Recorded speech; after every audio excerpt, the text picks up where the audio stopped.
Muito bem, nós estamos começando mais um podcast no HDL Podcast e hoje para compartilhar com você um dos textos mais importantes de toda a Bíblia. Eu quero examinar com você Romanos capítulo 5, versos de 1 a 11 e tratar de uma das doutrinas mais importantes da Bíblia, que foi o pilar da reforma do século XVI, que é a doutrina da justificação pela fé. Seja bem-vindo e espero que esta mensagem ilumine a sua mente e aqueça o seu coração. Muito bem, Romanos capítulo 5 é um texto clássico na exposição da doutrina da justificação pela fé. Paulo vem tratando desta matéria desde o capítulo 3 de Romanos, onde ele mostra a base desta doutrina, e no capítulo 4 ele retrata para nós os exemplos desta doutrina, mencionando Abraão e Davi como os expoentes da história de Israel, que foram justificados pela fé, não foram salvos pelas obras, mas pela fé. E aqui no capítulo 5, nós vamos ver o que nós chamamos dos frutos da justificação. Então, eu não vou ler o texto, mas vou comentando à medida que nós formos expondo esta passagem. Espero que você esteja com a sua Bíblia aberta nesta passagem de Romanos capítulo 5. E ele começa no verso 1 dizendo assim: justificados, pois, mediante a fé, temos paz com Deus por intermédio de nosso Senhor Jesus Cristo. A grande pergunta é: o que é justificação? Que doutrina é essa? Justificação é um ato, não um processo. Justificação é um ato de Deus e não do homem. Justificação é um ato legal, jurídico, forense. É um ato onde Deus declara, lá no seu tribunal, que aquele que crê em Jesus é tido por justo diante de Deus. Deus declara justo aquele que crê em Cristo.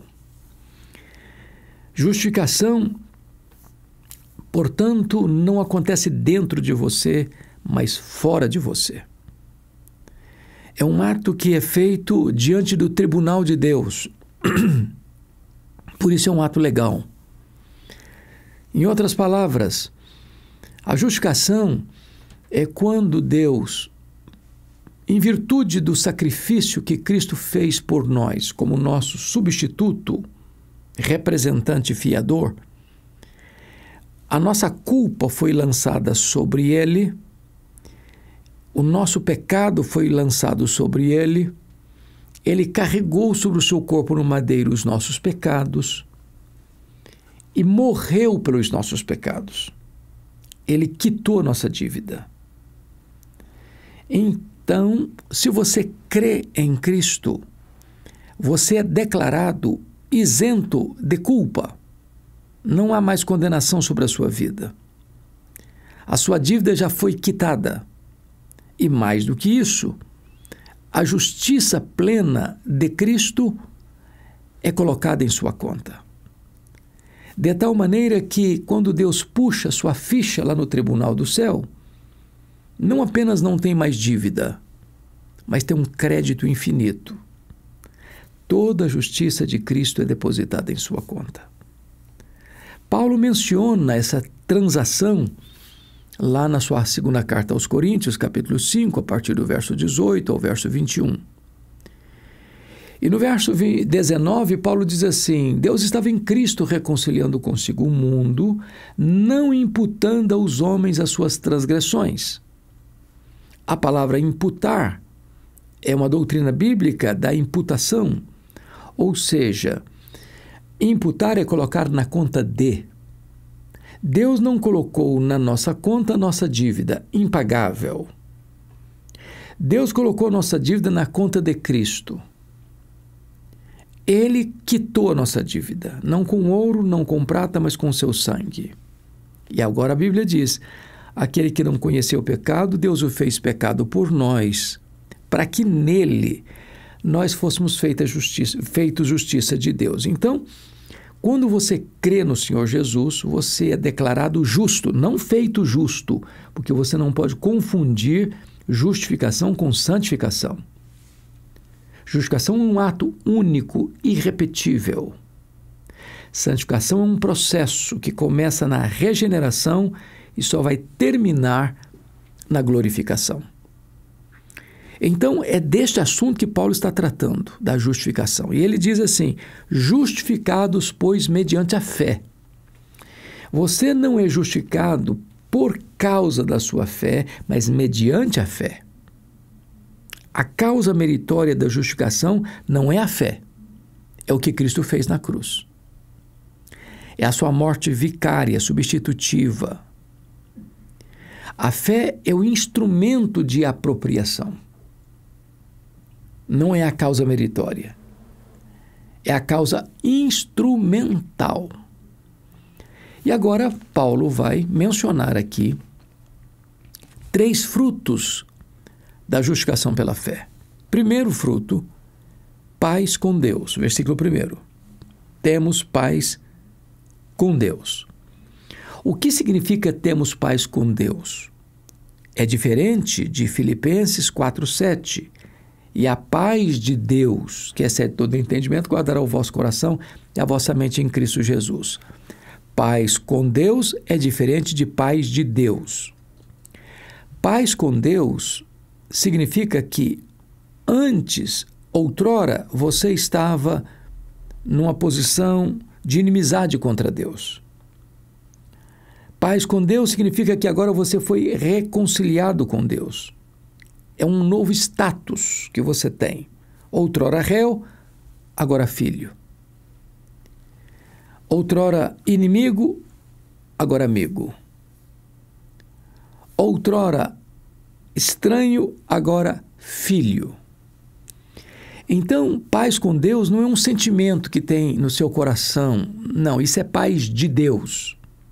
Paz com Deus é o estado novo que você recebe, é o status novo que você recebe pelo fato de que agora você foi reconciliado com Deus. Você faz parte da família de Deus. Você é ovelha do rebanho de Cristo. Você é membro do corpo de Cristo. Você é herdeiro e co-herdeiro com Cristo. Isso é um estado permanente, não tem a ver com sentimento. Então, o primeiro fruto, quando se olha para trás, você tem paz com Deus. Mas chegamos ao verso 2 e Paulo diz assim: por meio de quem obtivemos igualmente acesso, pela fé, a esta graça na qual estamos firmes. Então, no passado é paz com Deus, no presente é acesso à graça. Esta palavra acesso, ela é muito, muito importante, porque é a palavra grega que traz a ideia de ser introduzido no palácio. Só um filho dentro das monarquias antigas, só o filho tinha livre acesso ao rei, nem a rainha tinha livre acesso ao rei, mas o filho tinha. Isso significa que agora o véu do templo foi rasgado e você foi feito sacerdócio real e você tem livre acesso à presença de Deus. Você não precisa de intermediários para chegar até Deus. Você entra na sala do trono.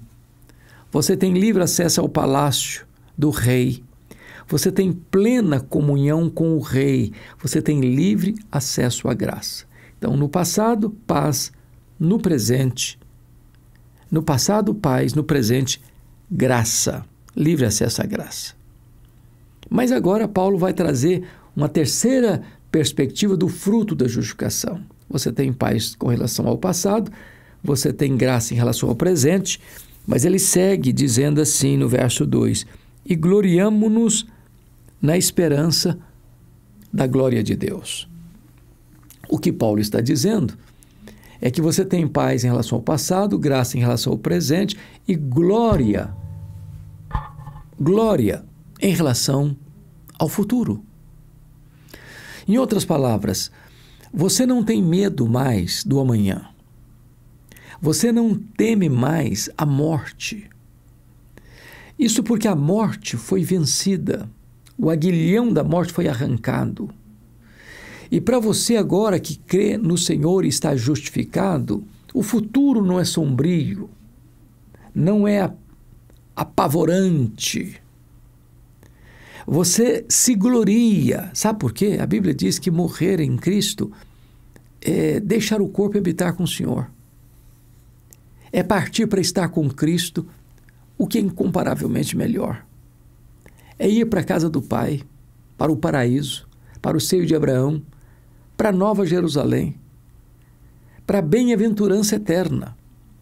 Então, quando você é justificado, você foi reconciliado com Deus, você tem comunhão e intimidade com Deus, e você caminha não para um túmulo gelado, mas você caminha para a glória, para a glorificação, onde você também terá um corpo de glória semelhante ao corpo da glória do Senhor Jesus. Então, na largada desse texto, Paulo já vai mencionar o que é justificação pela fé e quais são os frutos dessa justificação, quais sejam paz em relação ao passado, graça em relação ao presente e glória em relação ao futuro. Mas alguém poderia perguntar assim, bom, mas a doutrina da justificação não ajuda você a viver o aqui e o agora, o enfrentamento das lutas, das angústias da vida, das pressões deste mundo, do ódio deste mundo ou da carranca do diabo? Paulo vai então prosseguir este assunto no verso 3 e diz assim, e não somente isto, mas também nos gloriamos nas próprias tribulações, sabendo que a tribulação produz perseverança, e a perseverança experiência, e a experiência esperança. O que Paulo está nos ensinando é que o fato de você crer em Jesus e ser declarado justo diante do tribunal de Deus ajuda você a viver no aqui e no agora. Porque você não se apenas gloria na esperança da glória, mas você também se gloria nas próprias tribulações. E a palavra tribulação, no grego, é a ideia de um peso que achata você, que oprime você, que esmaga você, que tira o seu oxigênio. Mas como assim Paulo está dizendo que você se alegra, exulta nas próprias tribulações? Não parece isso uma filosofia masoquista? Não seria isso anticristianismo? E vamos entender o que Paulo está falando. Paulo não está dizendo que você se exulta, se alegra, porque está passando por lutas e provas. Não. O que ele está dizendo é que quando você está passando por lutas e provas, isso tem um efeito pedagógico, isso tem um plano, isso tem um propósito maior. Ainda que você não sinta ou não entenda, Deus está nesse processo. Assim como Jesus aprendeu pelas coisas que sofreu, nós também somos fortalecidos, amadurecidos, experimentados nessas tribulações, porque a tribulação vai produzir o quê? Diz ele, perseverança. Essa palavra perseverança, ela poderia ser melhor traduzida para a língua portuguesa, para um melhor entendimento, como paciência triunfadora. A palavra hypomone, a palavra que aparece aqui, é uma das mais lindas e ricas palavras do vocabulário grego. Não é apenas aquela paciência estoica que você senta no canto de uma sala, trinca os dentes e eu vou aguentar firme. Não. É a paciência triunfadora. Ou seja, é você saber que, apesar de você não saber como resolver o problema, ou o problema está fora do seu controle, ou os seus sentimentos estão talvez machucados e feridos, mas você sabe que Deus está no processo e que Ele trabalha por você e não contra você. É você saber que, ainda que as coisas sejam adversas e a providência seja carrancuda, a face de Deus é sorridente. A tempestade não vem para destruir você, vem para tonificar as musculaturas da sua alma. É isso que ele está falando. Por isso é uma paciência triunfadora. E ele vai prosseguir dizendo o seguinte: e a perseverança produz experiência. E essa palavra experiência também é uma palavra muito interessante, porque é a palavra usada, por exemplo, para os ourives.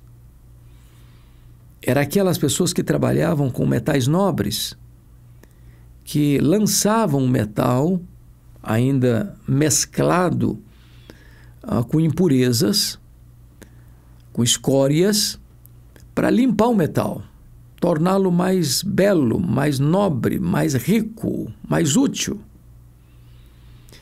Ou seja, quando você passa por uma tribulação, isso vai levar você para uma paciência triunfadora. Por quê? Porque você sabe que no processo Deus está trabalhando em você para esculpir em você a beleza de Cristo, tirando as impurezas, as escórias. Diz os entendidos que o ourives, quando jogava o ouro lá no fogo, no cadinho, como é que ele sabia que estava na hora de tirar do fogo? É quando ele viu o seu rosto refletido no ouro. O propósito de Deus em nos trazer provas, em nos levar a experiências, é para que você e eu sejamos parecidos com Jesus. Para que Deus nos refine a ponto de termos a beleza de Jesus. O apóstolo Paulo vai tratar disso no capítulo 8, quando ele diz lá no versículo 29 assim: Deus nos predestinou para sermos conformes à imagem de seu Filho, a fim de que ele seja o primogênito entre muitos irmãos. Então, Deus não quer que você tenha uma experiência de segunda mão, como aconteceu com Jacó, que até aos 97 anos, ele conhecia Deus apenas como Deus de seu avô e Deus de seu pai. Só no Val de Jaboque, aos 97 anos, Jacó pôde dizer: via Deus face a face, e a minha vida foi salva.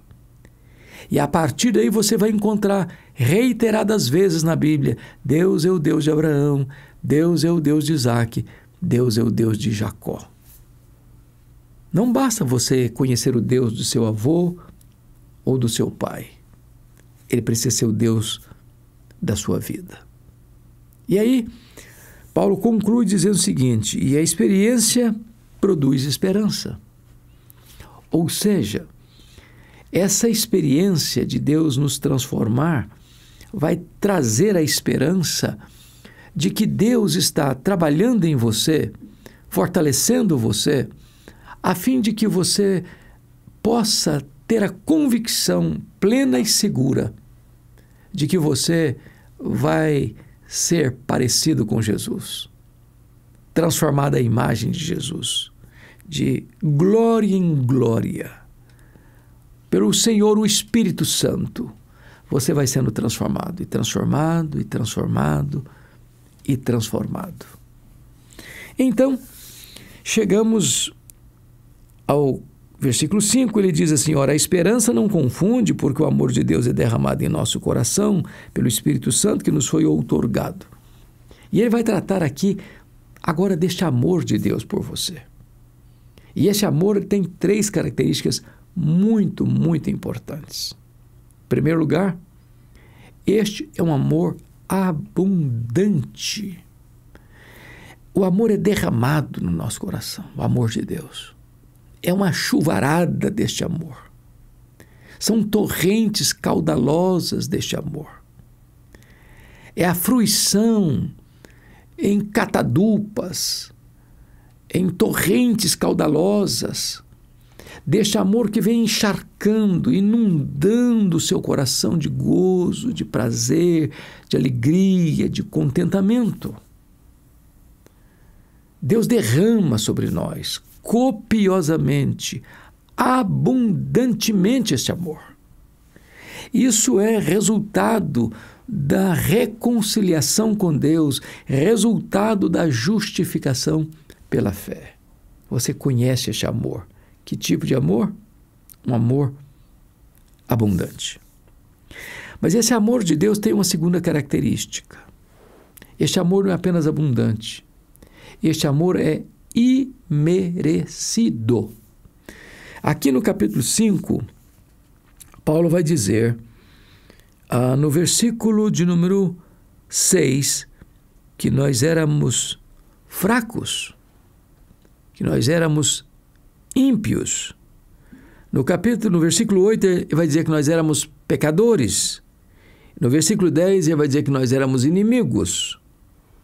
Então, quando Deus nos amou porque viu em nós predicados suficientes para sermos amados. Deus não nos amou porque Ele viu a nossa fé robusta nele e então Ele nos amou. Deus não nos amou porque olhando para nós viu em nós naipes de santidade. Não foi isso. Deus não nos amou porque olhando viu em nós muitas boas obras. Não foi por isso. Deus não nos amou por causa dos nossos méritos, mas apesar dos nossos deméritos. Paulo elenca aqui 4 marcas da nossa vida de outrora. Nós éramos fracos, nós éramos ímpios, nós éramos pecadores, nós éramos inimigos e Deus nos amou. Portanto, este amor é um amor incondicional, imerecido. É graça. É apenas graça. Que verdade preciosa. João 3,16 diz, porque Deus amou o mundo de tal maneira que deu o seu Filho unigênito, para que todo o que nele crê não pereça, mas tenha vida eterna. Não é que fico admirado porque Deus amou um mundo tão grande, mas porque Deus amou um mundo tão pecador. E se você imagina que você tem algum mérito, que você tem motivos de apresentar suas credenciais e que você é um benemérito da sociedade, que você é uma pessoa muito boa, como equivocadamente pensara Jean-Jacques Rousseau, você está muito enganado. A Bíblia chega a dizer que o melhor de nós, as nossas justiças, aos olhos de Deus, não passam de trapos de imundícia. Então, este amor é um amor profundo, abundante e também imerecido. Mas, em terceiro lugar, Paulo vai dizer que este amor, além de abundante e imerecido, é um amor provado. E o verso 8 responde isso dizendo assim, mas Deus prova o seu próprio amor para conosco, pelo fato de ter Cristo morrido por nós, sendo nós ainda pecadores. Qual é a maior prova do amor de Deus por você? O poeta chegou a descrever da seguinte maneira, ainda que todos os mares fossem tinta, ainda que todas as nuvens fossem papel, ainda que todas as árvores fossem pena, e todos os homens escritores, nem mesmo assim se poderia descrever o grande e merecido e provado amor de Deus. Deus amou você, Deus amou a mim. Deus não faz acepção de pessoas. Ele ama o rico, ele ama o pobre. Ele ama o cientista, ele ama o iletrado. Ele ama o doutor, ele ama o analfabeto. Ele ama o religioso, ele ama o não religioso. Ele ama pequenos e grandes, homens e mulheres. Ninguém fica fora do alcance deste amor. É um amor provado de que maneira? Diz Paulo. Deus prova o seu próprio amor para conosco pelo fato de ter Cristo morrido por nós, sendo nós ainda pecadores. Ele, então, vai mencionar que a maior evidência do amor de Deus não é o fato de ele ter criado esse universo tão vasto, tão lindo, tão complexo, tão fascinante, tão colossal, que deixa os cientistas mais ilustrados, boquiabertos, com a grandeza indelével, indescritível, inefável, melhor dizendo, e indescritível, a ponto dos cientistas afirmarem que esse universo tem mais de 93 bilhões de anos-luz de diâmetro, de haver mais estrelas no firmamento do que grãos de areia das praias e desertos do nosso planeta, de você ter mais de 60 trilhões de células vivas no seu corpo, e em cada uma delas mais de 1,70 m de fita DNA, e só a fita DNA que você tem no seu corpo dá para dar diversas voltas no sistema planetário. Nada disso é fruto do acaso. Deus criou tudo isso. Mas a maior prova do amor de Deus por você não é o fato desta criação tão exuberante. A maior prova do amor de Deus por você está na cruz do Calvário. Porque antes que o mundo fosse criado, Deus já tinha entregado o seu Filho para morrer no seu lugar, como seu substituto. O Cordeiro foi morto desde a fundação do mundo, escreve João em Apocalipse 13:8. O próprio Deus chegou a dizer: com amor eterno eu te amei. A cruz sempre esteve incrustada no coração de Deus. Jamais houve um tempo, se eu posso afirmar isso, na eternidade, nem na história, onde Deus tivesse recuado de dar o seu próprio Filho por você. Aquele que não poupou a seu próprio Filho, antes por todos nós o entregou. E Paulo diz assim: dificilmente alguém morreria por um justo, mas, de repente, até que possa existir que alguém se dispõe a dar sua vida por um justo. Mas Deus prova o seu próprio amor para conosco pelo fato de ter Cristo morrido por nós, sendo nós ainda pecadores. Então, este é um amor provado. Se você tem dúvidas do amor de Deus por você, olha para a cruz. Quem devia estar lá era você e eu. E Deus entrega o seu Filho, não para amigos, não para gente que se sinta valorizado.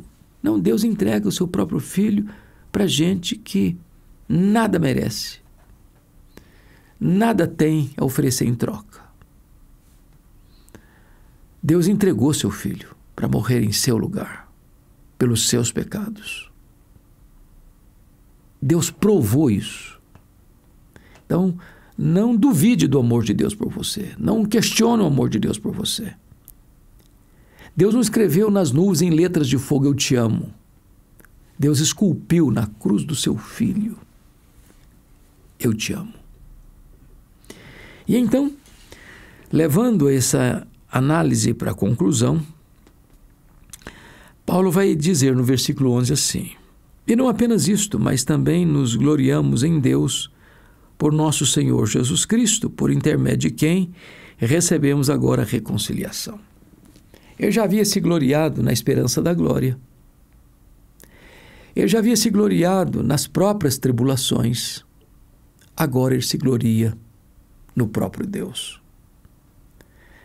Isso significa o seguinte, que de todos os tesouros do mundo, todas as dádivas do mundo, todas as alegrias e conquistas que o mundo possa lhe dar e lhe oferecer, e todas as vitórias que você possa lograr e alcançar neste mundo, todas as aventuras, as mais deliciosas, as mais prazerosas que você possa ter, nada se compara com o próprio Deus. Talvez pudéssemos recordar aqui Abacuque. porque ele diz que podia faltar o produto do campo, da oliveira, podia faltar lá as reses, as ovelhas no campo, podia não ter nenhuma ovelha no curral, a economia poderia entrar em colapso, a vida da agricultura e a vida pastoril podia estar numa crise medonha. Mas se tudo isso faltasse, ele ainda assim se alegraria em Deus. Deus é o nosso maior bem, a nossa mais rica herança, a nossa maior alegria, a nossa maior recompensa. Se você tem Deus, você tem tudo. Se você tem Jesus, você tem a vida. Tudo isso, gente, é fruto daquilo que nós chamamos da justificação pela fé. Seguro. Seguro com relação ao passado, porque seus pecados foram perdoados. Seguro em relação ao presente, porque você tem comunhão com Deus. Seguro em relação ao futuro, porque o céu espera você, o céu é a sua pátria. É a casa do Pai, onde você vai estar e morar, e habitar, e reinar, e servir a Deus para sempre. Seguro porque nas lutas da vida, Deus está com você e você pode se gloriar nas tribulações, porque as tribulações vão produzir em você uma paciência triunfadora e essa paciência triunfadora vai produzir em você uma experiência com Deus e essa experiência com Deus vai lhe dar uma segurança absoluta, uma esperança viva. E tudo isso marcado pela consciência de que este Deus que declara você justo é o Deus que ama você. Com amor abundante, com amor imerecido, com amor provado. Ao fim, e por fim, você pode, diante de tudo isso, alegrar-se não apenas nas bênçãos de Deus, mas alegrar-se no próprio Deus das bênçãos.